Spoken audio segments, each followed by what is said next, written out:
In 2006, third-year student Yutahide Mayori and sorcerer Meimei are assigned to investigate a haunted house that many people have gone missing from. While inspecting inside, the two realize they are trapped in an endless hallway as a result of the cursed spirit. Right as they are about to plan their escape, second-year students Satoru Gojo, Suguru Geto, and Shoko Yeri arrive, with the former two easily disposing of the building and curse. Due to neglecting to open a curtain, they are reprimanded by their homeroom teacher, Mazumichi Yaga, at Jujutsu High. After Gojo and Geto have a disagreement about the relationship between sorcerers and non-sorcerers, they are assigned a job courtesy of Master Tengen. Every 500 years, to counteract his immortality curse technique to prevent him from evolving beyond that of a human, Tengen merges himself with a person known as a star plasma vessel. Gojo and Geto are hired to protect the vessel, a girl named Riko Amanai, who is being targeted by two groups, the Curse User Sect Q, and the religious group Time Vessel Association. En route to Riko's, Gojo and Geto are attacked by members of Q, with the latter saving Riko. Meanwhile, due to not having the strength to fight, the Time Vessel Association hires someone to kill Riko, Toji Zenin, now going by his wife's maiden name, Fushiguro. Gojo and Geto easily dispose of the Q attackers, and after she wakes up from her unconsciousness, are formally introduced to Riko and her maid Misato Kurwa. Despite intending to take her to Jujutsu High for safety, Riko goes to school for the day, with Tengen ordering Gojo and Geto to follow her wishes, as they are aware even though she is content with her fate, she will no longer have a normal life once she is assimilated with Tengen. Meanwhile, knowing he has no chance of currently facing Gojo, Toji decides to wait and let other attackers tire them down first, adding further fuel to the fire by putting a 30 million yen bounty on Riko's head. Geto and Kurwa face off against curse users at the school, while Gojo grabs Riko before being cornered by a curse user able to create clones of himself. Using the power of his six eyes and Limitless, Gojo is able to overwhelm and defeat the user, even after he fails to execute his reverse curse technique. Just then, Riko receives a text message of Kurwa tied up and captured. After learning of Kurwa's abduction by the Time Vessel Association, Gojo, Geto, and Riko effortlessly storm their base in Okinawa to rescue her and decide to spend the time waiting out the bounty's deadline by hanging out on the island.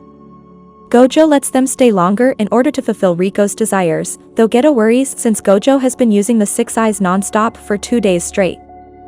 Once the deadline is up, the group arrive at Tokyo Jujutsu High to prepare for the assimilation, only to suddenly be attacked by Toji, catching Gojo off guard. Gojo stays behind to fight while Geto takes Riko and Kurwa to Tengen's. During their battle, Gojo realizes that Toji has no curse energy at all, unlike normal humans, meaning that he was born with a heavenly restriction, granting him incredible physical prowess. Using a horde of cursed spirits accompanying him, as well as a special-grade curse tool designed to forcefully deactivate active curse techniques, Toji is able to overwhelm Gojo and viciously slice at his throat and chest, seemingly killing him. Meanwhile, Riko says her tearful goodbyes to Kurwa as Geto takes her to Tengen's underground lair. He gives her the option of rejecting the assimilation, having already decided with Gojo to go against Tengen if she so wishes. Riko admits her wish to live her life as a normal person, but just as she's about to reach out to Geto, she is suddenly shot fatally in the head by Toji. Geto is stunned, and after Toji boasts about killing Gojo, Geto unleashes his cursed spirits to fight. Geto uses his cursed spirits to fight Toji in revenge for Riko, as well as Gojo's assumed death, but Toji is able to dodge and counteract each attack. He also explains the process behind how he was able to hide his own cursed spirit and infiltrate into the lair. Geto attempts to absorb Toji's cursed spirit, but fails, allowing Toji to defeat him, leaving him barely alive. Toji takes Riko's corpse to the Time Vessel Association, where the representative explains how their group has evolved over the years and their obsession with Tengen. As he starts to leave, Toji is confronted by Gojo, who survived their encounter by using reverse curse technique to heal himself. Experiencing a high while on the verge of insanity, Gojo is able to easily fight back against everything Toji throws at him, activating special applications of his limitless ability.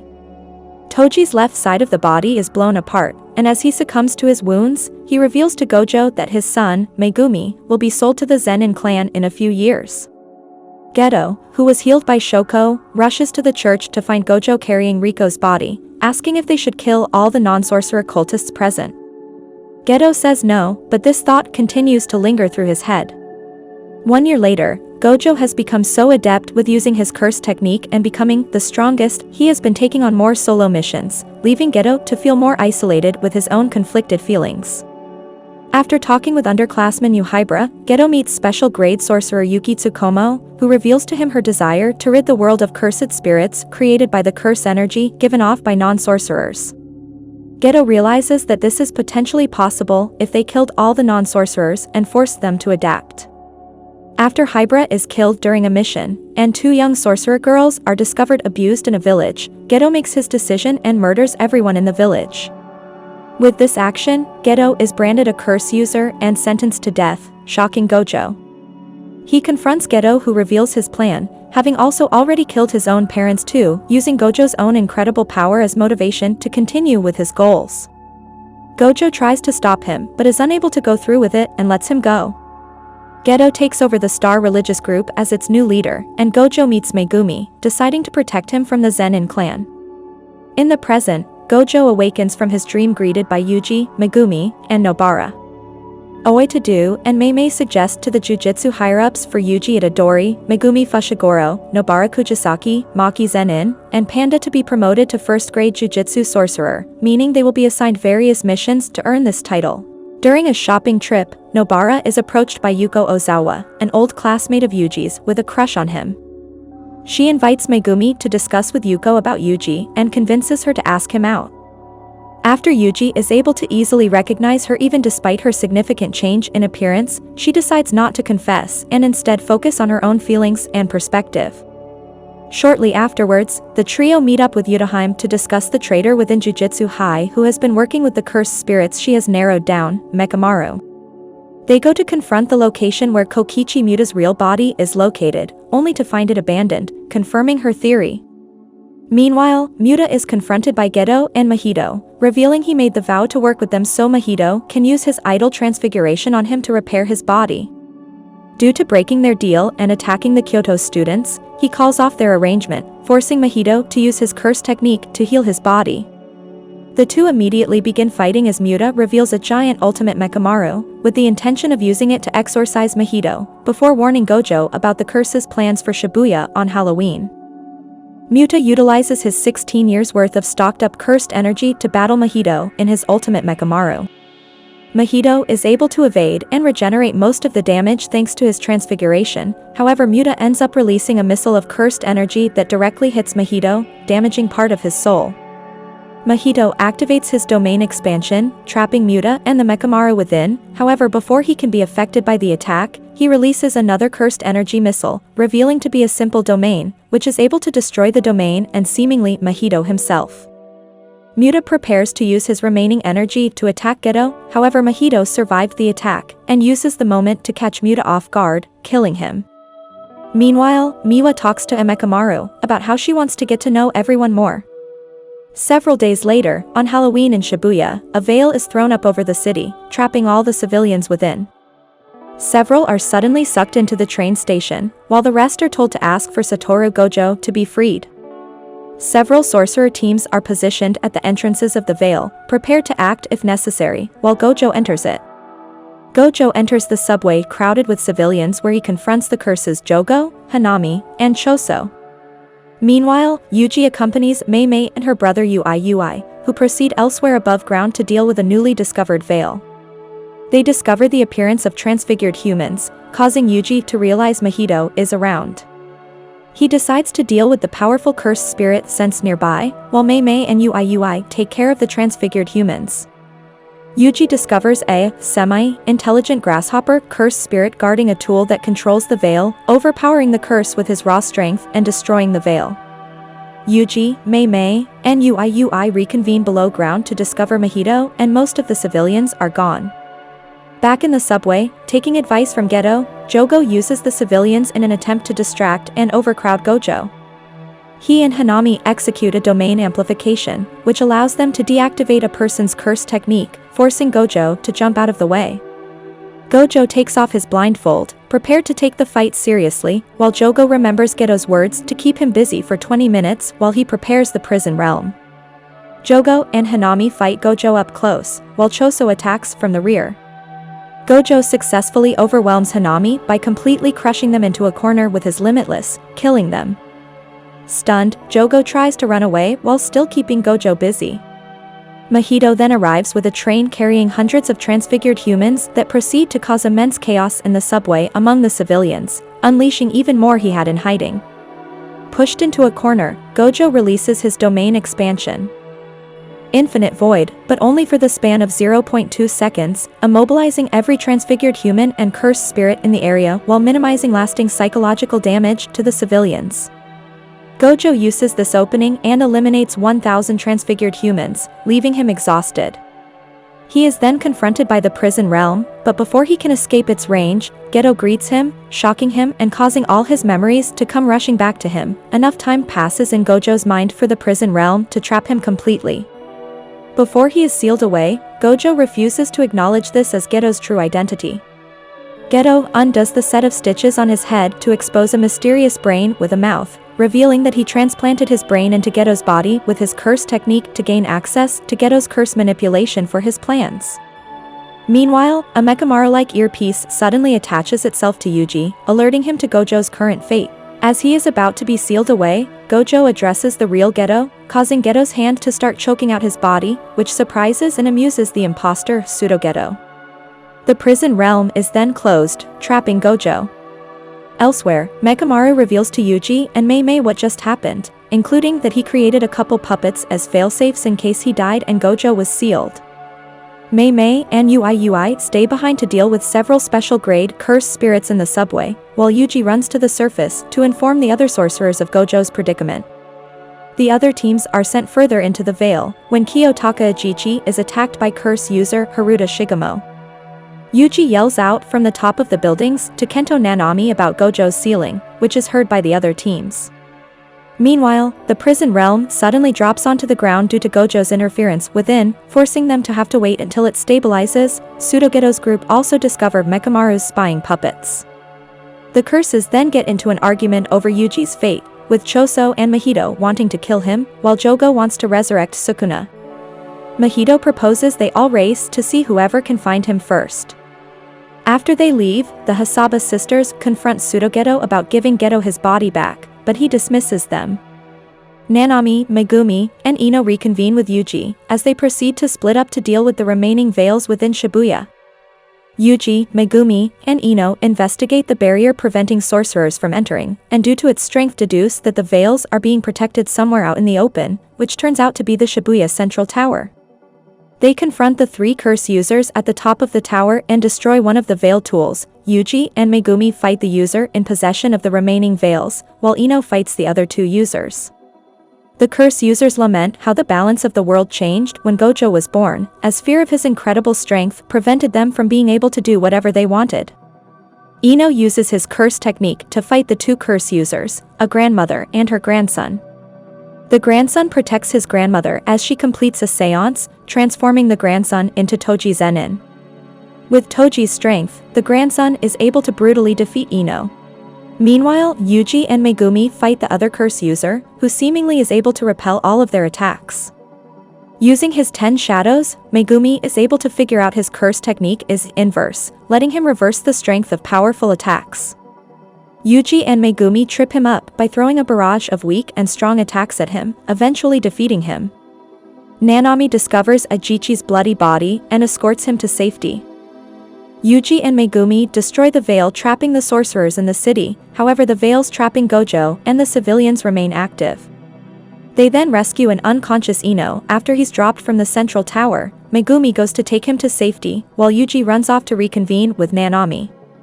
Meanwhile, despite the seance only supposed to copy the deceased's body, the soul of Toji is able to completely usurp the grandson's body, and under her orders to kill all sorcerers, promptly kills the grandmother too.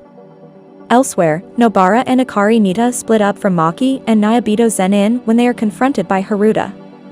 Nobara attempts to fight to allow Akari to escape, but thanks to his technique is able to completely evade every attack, seriously injuring both of them. Before he can kill Akari, Nanami arrives, resisting every one of his attacks, and brutally defeating him. He tells the two to wait and rest while he heads down to back up the Zenins. In the subway, Mei and Yui encounter Pseudo-Geto, who unleashes a smallpox deity curse spirit to keep them busy. At the same time, Yuji runs into Choso, who immediately begins to fight to avenge his brothers. Before his encounter with Choso, Yuji passed by civilians being attacked by cursed spirits in the streets, until Toji Inumaki arrived to handle it. Choso attacks using his curse technique, blood manipulation, convergence piercing blood, catching Yuji off guard and piercing his left arm. Choso asks Yuji for his brother's last words, where he reveals to him that they cried before dying. Yuji finds himself struggling to overcome Choso's defenses and attacks, until Mechamaru reawakens, advising Yuji of a plan. They lure Choso into the bathroom, in which Yuji has flooded it, and while the Mechamaru robot is destroyed, the water disrupts Choso's outer blood, preventing him from going at his fullest. Despite this, Choso manages to pierce Yuji's liver, and believing he will die anyway, goes all out with the intent of taking Choso down too. However, Choso uses his blood to form a shield to protect his chest from Yuji's divergent fist, and knocks him unconscious. Choso is about to finish him off, to Sukuna's disappointment, when something unexpected occurs. Flashes of memories begin to flood Choso's mind of he and his brothers hanging out, including Yuji. The supposed revelation causes him to spiral in disbelief and wander away. Later, the Hasaba sisters discover the unconscious Yuji. Mei battles the smallpox deity cursed spirit, just barely avoiding her death by its guaranteed hit attacks. Using Yui and her crows as a distraction, she is able to catch the curse off guard and defeat it, freeing them from the domain and ready to fight Pseudo-Geto.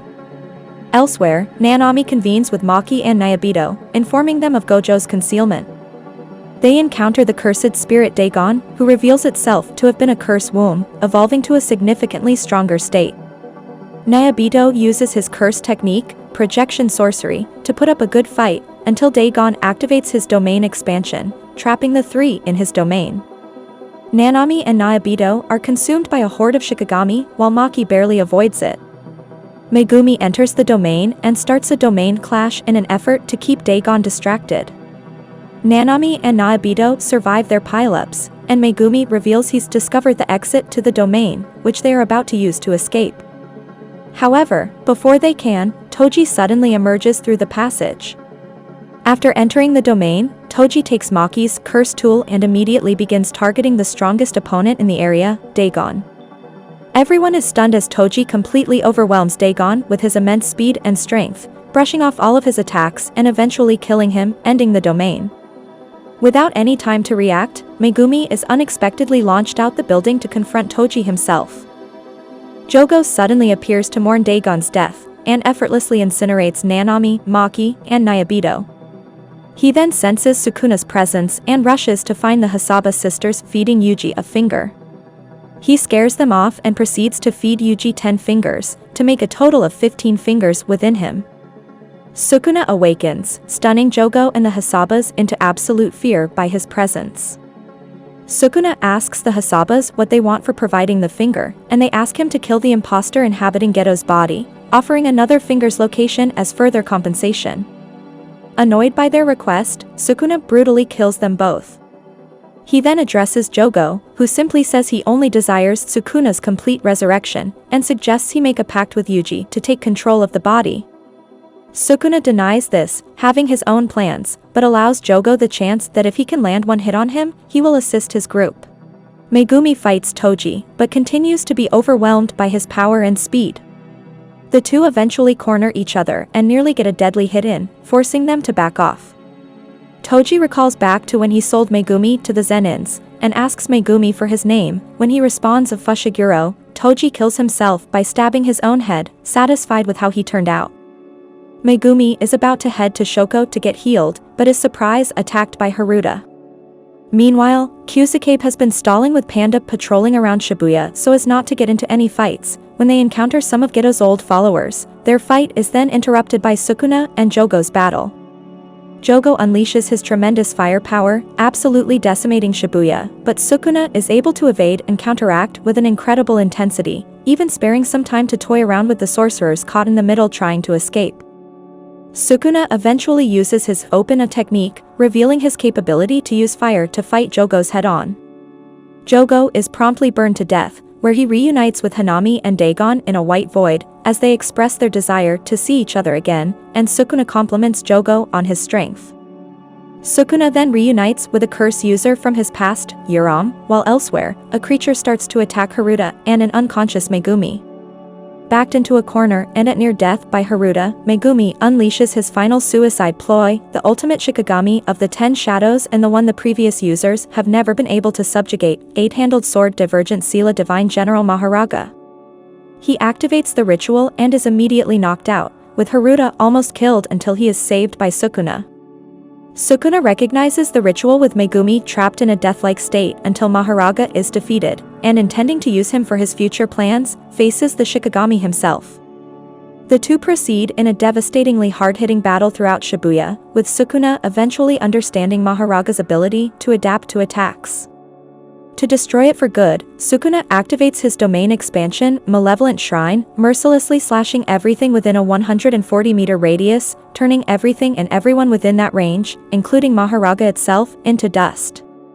Haruta attempts to escape, but he is also killed, with his luck courtesy of his curse technique finally run out due to his fight with Nanami.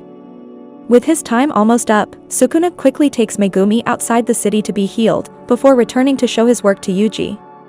Yuji sees the crater and becomes immensely traumatized, blaming himself for everyone that died by Sukuna's hands.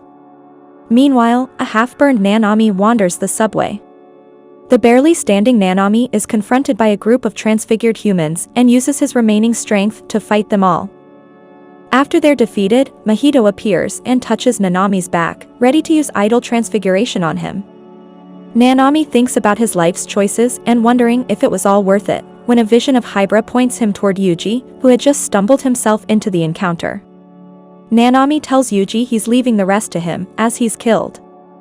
An enraged Yuji fights Mahito as the two exchange blows all throughout the subway, with Mahito taking advantage of Yuji's emotional instability to get under his skin. Meanwhile, a double of himself that Mahito had created earlier when hunting for Yuji encounters Nobara out on the streets. After she starts to fight him, he decides to target her in order to drive Yuji further into despair. After Akari is taken to safety, Nobara re-enters the Veil, not wanting to stay back while the others are still fighting. Nobara fights the Mahito double, who is unable to use idol transfiguration on others like the main body. They discover that Nobara's resonance is actually the perfect counter to Mahito, damaging the soul of both the double and main body still fighting Yuji. Seeing the effects of Nobara's attack rejuvenates Yuji as he pounds away at Mahito. Both Mahitos escape their combatants, luring them into a hallway where they trade places, allowing the real Mahito to catch Nobara off guard and touch her face. Nobara starts to think back on her past, growing up in her village, befriending a girl named Fumi, and idolizing the older Saori, who is eventually driven out by the other villagers, which threw Nobara into despair. On the day she left for Tokyo, Nobara promised Fumi that the three of them would reunite again someday. Elsewhere in the present, a workaholic Saori reflects on her previous interactions with the girls. As she sees all of her old friends surrounded in a white void of empty chairs, Nobara tells Yuji her life wasn't bad, as the left side of her face explodes, and her body lies seemingly dead on the ground, to Yuji's horror. Yuji goes into shock seeing Nobara's apparently dead body, thinking about everybody in Shibuya he failed to save. Mahito takes advantage of his mental state and pounds away at him, even executing a Black Flash, while mocking his poor resolve. Just then, Tadu appears, saving Yuji before he is killed. Tadu gives Yuji a pep talk to him, regain his motivation, while his injuries are healed by Arata Nita. Arata also attempts to heal Nobara's body as much as he can, telling Yuji there's a not 0% chance she may survive. Tadu begins to fight Mahito, and with a newfound resolve, Yuji joins the battle. Miwa talks to Mekamaru's puppet, who becomes incredibly upset over Mekamaru manipulating events to protect them, which she believes is him calling them weak. Before he disappears, Mekamaru tells Miwa how he wanted to protect the girl he loved no matter what, and hopes that she will be happy, as she breaks down in tears. Yuji, Tadu, and Mahito's battle continues, with Tadu's curse technique, alongside Nobara's previous intervention, proving to be more troubling for Mahito. After Tadu executes his own Black Flash, Mahito unleashes a horde of transfigured humans, bursting everyone back onto the streets of Shibuya. Yuji and Tadu continue their fight against Mahito. The curse creates several powerful transfigured humans in an attempt to keep Tadu busy, but he's able to easily take them out and regroup with Yuji.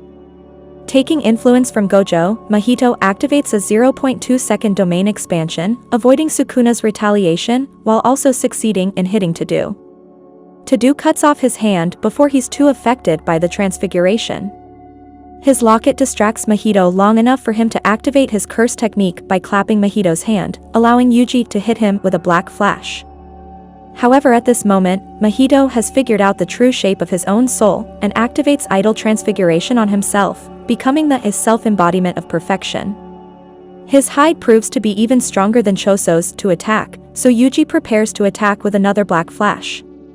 Tadu once again distracts Mahito, making him think he's used his curse technique, when it in fact no longer works, allowing Yuji to hit the Black Flash, destroying Mahito's form.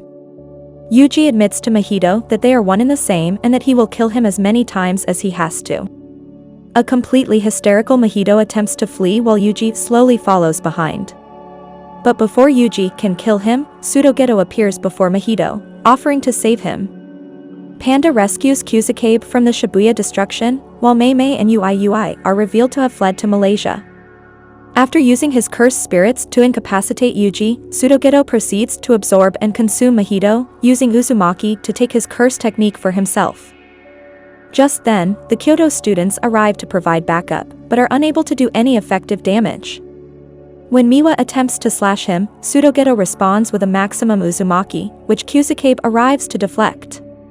Choso suddenly appears, confronting Pseudo-Geto over his real identity as the man who experimented on him. Noritoshi Kumo, considered the most evil sorcerer in history, Pseudo-Geto reveals Kumo is one of his many identities he's taken throughout the years. Choso also realizes that Yuji is supposedly one of his brothers, and fights Pseudo-Geto in revenge. Choso's power is still not enough to combat Pseudo-Geto, and when the rest of the sorcerers try to assist, Uram intervenes and uses their Frost Calm curse technique to freeze everyone solid. Before they have the chance to kill anyone, Yuki Tsukumo arrives to assist. Yuki confronts Pseudo-Geto over their conflicting ideologies, the former believing humanity's next step in evolution is the removal of cursed energy, while the latter believes in optimizing cursed energy. Pseudo-Geto proceeds to remotely activate Mahito's idol transfiguration on two different kinds of non-sorcerers all over Japan, those who consumed cursed objects like Yuji, and those with latent curse techniques like Junpei, turning them all into sorcerers. Among those awakened are Tsumaki Fushiguro. Pseudo-Geto declares he will force the two groups to kill each other in order to gain a deeper understanding of cursed energy. Uram's ice melts due to poison from Choso's blood, but Pseudo-Geto unleashes a horde of cursed spirits, allowing them to escape, telling Yuji he has high expectations for him, and Sukuna he's bringing the world back to that of the Heian Age. In the aftermath, people around the country are reacting to the mysterious attack on Shibuya, while the government struggles to deal with everything, planning to go public about the existence of cursed energy as cursed spirits grow more rampant among the streets. Meanwhile, the Jujutsu higher-ups declare Gojo an accomplice in the Shibuya incident, sentence Principal Yaga to death, and reinstate Yuji's execution, with Yuta Okatsu named his executioner.